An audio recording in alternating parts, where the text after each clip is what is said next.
கால்பந்து உலகக்கோப்பையில் India 1950 football world cup. Indian players பெருங்காலோட விளையாடக்கூடாதுன்னு தடை விதிச்சதால போட்டியிலிருந்து இந்தியா விலகுச்சுன்னு ஒரு தகவல் கேள்விப்பட்டிருப்பீங்க. அது ஒரு சுத்தமான கட்டுக்கதைங்க. நிறைய பயண செலவு, போக்குவரத்து வசதி இல்லாதது, கூடவே நம்ம இந்தியாவோட ப்ரையாரிட்டி ஒலிம்பிக்கா இருந்ததுனால அப்போ பின்வாங்குச்சு. சரி, இப்போ விஷயத்துக்கு வருவோம். America, Germany, France, England, Japan இந்த மாதிரியான உலகின் மிகப்பெரிய பொருளாதார வல்லரசு நாடுகள் எல்லாம் கால்பந்தாட்டத்துல டாப் அணிகளா விளங்குறாங்க.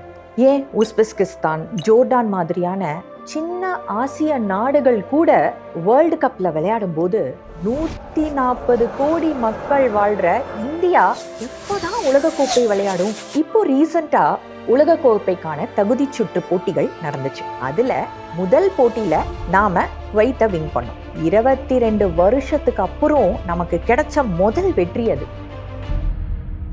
ஆனா அடுத்த போட்டி ஆப்கானிஸ்தானோட. முதல் போட்டி டிரா ஆச்சு, ரெண்டாவது போட்டியில நாம தோத்துட்டோம். ஆப்கானிஸ்தான் தானே அப்படின்னு நம்ம அப்போனன்ட் டீமை மலிவா நினைச்சதும் நம்ம பயிற்சியாளருடைய சில தவறான முடிவுகள் தான் இதுக்கு காரணம் அப்படின்னு சொல்றாங்க விளையாட்டு விமர்சகர்கள். அடுத்த மேட்ச் கத்தார் கூட. இந்த போட்டியில நடுவர் எடுத்த ஒரு தவறான முடிவால கத்தார் அணிக்கு கூடுதல் பாயிண்ட்ஸ் கிடைச்சது. இதனால இந்தியா 1-2 அப்படின்ற கணக்குல தோல்வியுற்றுச்சு. ஆனாலும் ஆரம்பத்துல அதிரடியா விளையாடின இந்திய அணி செகண்ட் ஆஃப்ல தோல்வி பயத்தோட விளையாடினதுதான் காரணம் அப்படின்னு ஊடகங்கள் ரொம்ப கடுமையா விமர்சனம் பண்ணாங்க. இப்படி இந்த வாட்டியும் நம்மளோட உலக கோப்பை அப்படின்ற கனவுக்கு எண்ட் கார்ட் போட்டாச்சு. அதை விட கொடுமை என்னன்னு பார்த்தீங்கன்னா, ஃபீஃபா ரேங்கிங்ல 139வது இடத்துக்கு தள்ளி போயிட்டோம். அதை விட பெரிய கொடுமை, 2027 ஏஷியன் கப் தொடருக்கும் இந்தியா தகுதி பெறல. நம்ம நாட்டில் திறமை இல்லையா, வளங்கள் இல்லையா, என்னதாங்க பிரச்சனை? முதல் பிரச்சனை அடித்தள கட்டமைப்பு இல்லை, அதாவது வீக் கிராஸ் ரூட்ஸ்னு சொல்லுவாங்க. வெளிநாட்டிலலாம் பார்த்தீங்கன்னா 7 வயசுலேயே ஒரு குழந்தையோட திறமை என்னன்னு கண்டுபிடிச்சி அதுக்கான பயிற்சிகளை அளிக்கிறாங்க. ஆனால் நம்ம கிராமங்களில் இருக்கிற குழந்தைங்க ஒரு தரமான கால்பந்து அகாடமிக்கு போகணும்னு நினைச்சாலும் போக முடியாது. இந்தியன் சூப்பர் லீக் மாதிரியான போட்டிகளுக்கும் நமக்கு போதுமான ஸ்பான்சர்ஸோட ஆதரவு இல்லை.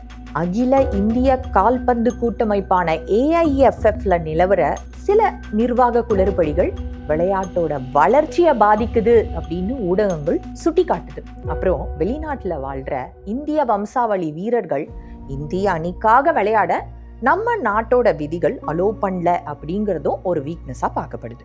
இது எல்லாத்தையும் விட முக்கியமான காரணம் பெற்றோர்கள். கிரிக்கெட் விளையாடினா நல்ல வருமானமும் புகழும் கிடைக்கும்னு பிள்ளைகளை கிரிக்கெட்டு பக்கமே திருப்புறாங்க. இன்டர்நேஷனல் கேம்ஸை விட IPL தான் அதிகம் ரசிக்கிறாங்க. இந்தியாவோட ஃபுட்பால் ஃபேன்ஸ் கூட மெஸ்ஸி, ரொனால்டோன்னு அவங்களுக்கு கொடுக்குற ஆதரவை கூட உள்ளூர் இந்திய வீரர்களுக்கு கொடுக்கறது இல்லை. 4 ஆண்டுக்கு ஒரு முறை உலகக்கோப்பை வரும்போது மட்டும்தான் நம்மள பல பேருக்கு ஃபுட்பால் நினைவுக்கு வருது. சரி, ஒரு நாடு ஃபுட்பால் வேர்ல்ட் கப் விளையாடுறது அப்படிங்கிறது எதோட அடையாளம்? அந்த நாட்டில் விளையாட்டு கட்டமைப்பு, இளைஞர்களோட உடல் ஆரோக்கியம், முறையான திட்டமிடல், இது மற்றும் உலகளாவிய விளையாட்டு திறனின் உச்சகட்ட அடையாளம். இது அந்த நாட்டுக்கு உலக அரங்குல மிகப்பெரிய பெருமையையும் பொருளாதார ரீதியா பல நன்மைகளையும் தருது. இந்தியாவோட கால்பந்து ஜாம்பவான்களான சுனில் சேத்ரி மற்றும் பைசுங் கூட்டியா போன்றவர்கள் ஒரு முக்கியமான கருத்தை சொல்றாங்க. அது என்னன்னா, நாம நேரடியா உலக கோப்பையை குறிவைக்க கூடாது. முதல்ல ஆசியா கண்டத்துல இருக்கிற டாப் 15 to 20 கண்ட்ரீஸ்குள்ள வரணும். ஆசியா கோப்பை தொடர்லயே தொடர்ந்து தகுதி பெற்று விளையாடணும். ஒவ்வொரு கிராமத்துல இருந்தும் திறமையான சிறுவர்களை கண்டுபிடிச்சு பயிற்சி தரணும். இலக்கு தூரமா இருக்கிறதுன்னு பாதியிலேயே சோர்வடைஞ்சு நின்னுடாம அடி மேல அடி எடுத்து வச்சா இலக்கு நம்ம காலடிக்கே வரும்.